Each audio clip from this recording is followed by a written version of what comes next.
Hello, hello, hello. You're tuning into another episode of TheWunderkindShow. Today's second topic, NFL offensive lines. So look, we actually covered this. This is how, I stay on things. We covered the offensive line a couple days ago. We were talking about the right side of the line. We were talking about, can they keep Lamar Jackson clean? Can they, make enough holes for the running backs? All those stuff that we were talking about. Most of it was about pass grade. So Warren Sharp, who is one of the guys where everybody goes to him for analytics, has made a list ranking the NFL's best offensive lines. And look, I respect the Ravens offensive line, but Warren Sharp is tripping.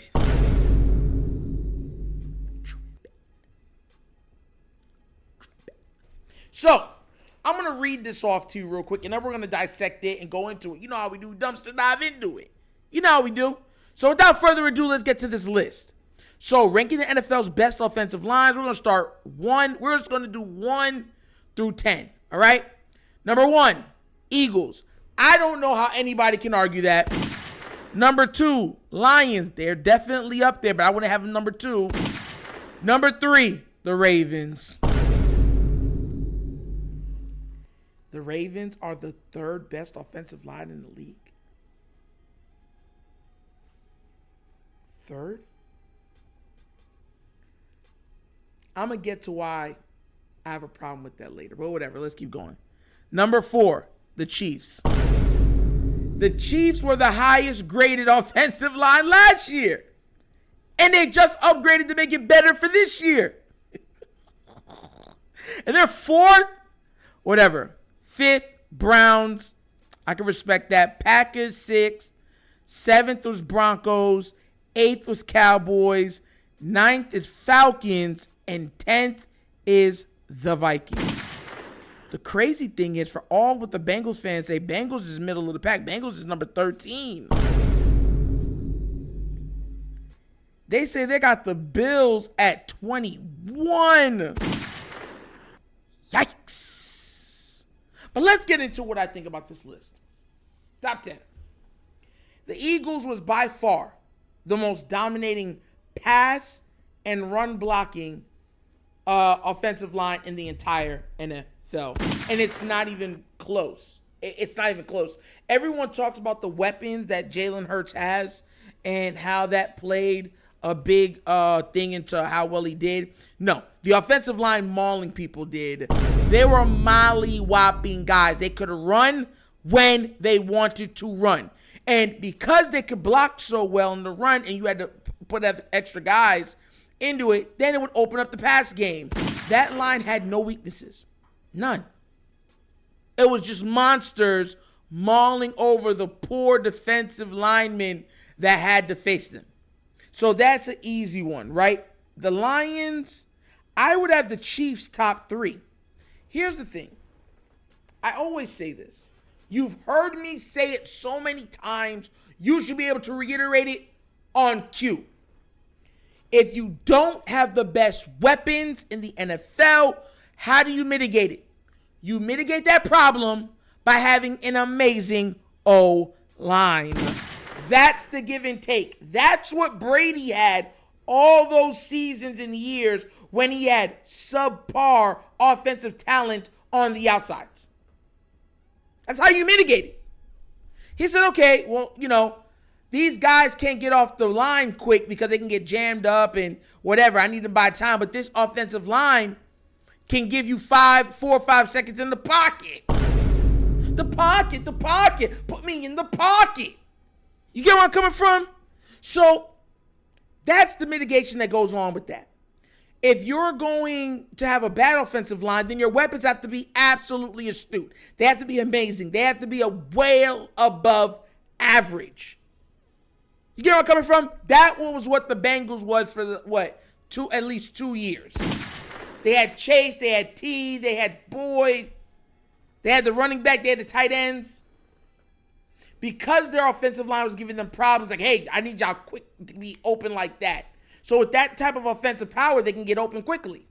Now with Kansas City, because no longer is Tyreek there, there's no longer that guy on the outside that you're like, we can't do nothing with. You get where I'm coming from? It's a lot of good players. But the offensive line gives Patrick Mahomes enough time on top of his creative escapability that he has in his arsenal, right, to give the guys time to get open and then for them to make the throw or the pass or the play. That's how this works. You know what I mean? So the Ravens they don't have that. No.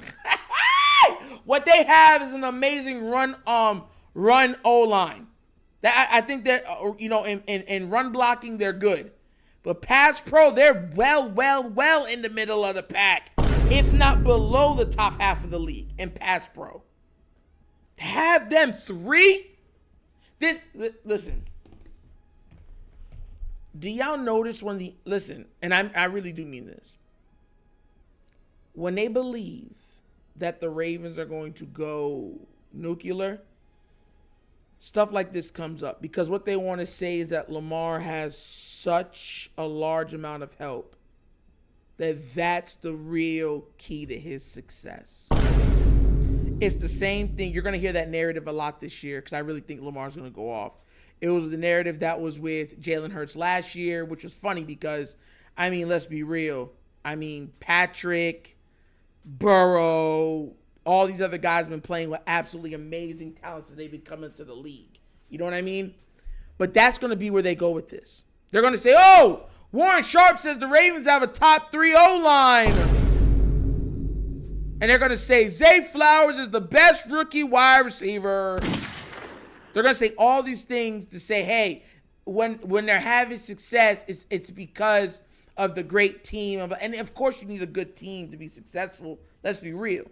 But it's all these things are usually built in to take digs at Lamar, which is kind of crazy because, hey, that's just the way the NFL and the media works.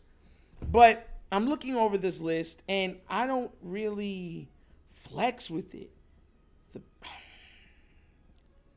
I'm going to be real with you. Some lists I'll be like, I'm neither here nor there. I don't really flex with this one. Packers are 6th. 6th?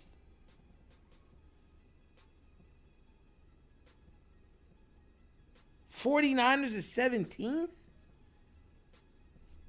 Hey, yo! The 49ers offensive line is only 17th. Yeah, I don't like this list at all.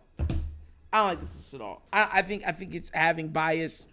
Usually Warren Sharp does everything pretty, well. But that's one list he's made that I'm not forward or on or believing in because, look, let's keep it a buck. We've seen the offensive line is what's gotten Lamar injured the past 2 years. Blocking assignments. And they're like, oh, yeah, they're number 3rd in the league. So what do you guys think? Tell me down in the comment section. Do you guys actually think that the Ravens have a top 3 offensive line in the entire NFL? And I want to put this in perspective. Not in the AFC North, not in the AFC, in the entire NFL. Because that's nothing to sniff at all. Let me know what you think down in the comment section, all right? Who do you think would be the top 5 best offensive line units in the NFL? And do you agree with this list? Let me know down there, all right? But once again, that's another episode of The Wunderkind Show. Thank you all for watching. You know how we get down, we have fun, and we laugh. Everything we talk about is rooted in what? Facts and truth. Please do remember, like, subscribe, hit the notification bell, and leave a comment. You know I love the comments. Just be respectful. That's literally all I ask. And if you would like to donate to this channel, and where the donation goes and helps, it helps us go to games, it helps us cover, it helps us drive out to certain places to give you better content. Bottom of the screen, QR code. The QR code is to a Cash App. That Cash App is located in the description of every video that we do, and the name of it is The Wunderkind Show. Also available is the Patreon. You want behind the scenes access, Discord, all those things, sweepstakes for free merch. That's how you do it. So go out there and, and support. And you can also find it in the description of every video that we do also. But once again, this is the Wunderkind Show. The show's Nitro signing off. And as always, you guys know my slogan. Peace. And I am out of here. Yerp.